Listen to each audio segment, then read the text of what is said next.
A group of bipartisan state lawmakers unveiled a compromise bill today to prevent childhood sex abuse in Montana and bring perpetrators of the abuse to justice.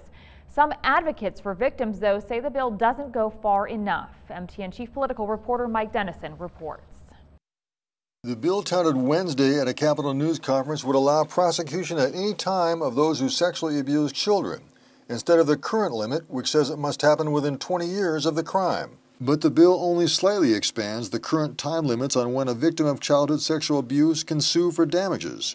A separate bill to remove those limits entirely ran into opposition, and the compromise bill will take its place. Democratic State Representative Shane Morageau of Missoula had sponsored the original bill, but said Thursday he'll be carrying the compromise. Ultimately, this bill, it does do a lot to protect the interests of survivors of childhood sex abuse in Montana.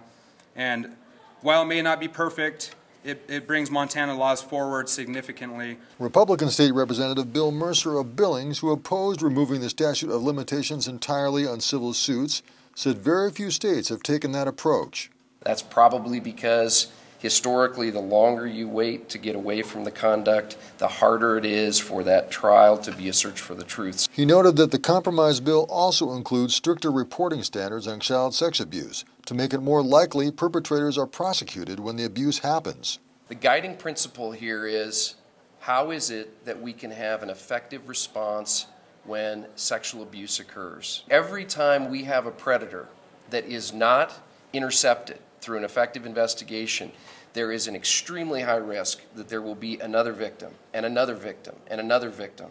Yet the lead attorney for victims abused by a former Miles City athletic trainer told MTN News Thursday that leaving civil lawsuit limitations in place protects only one entity: insurance companies who covered people or institutions that let the abuse happen.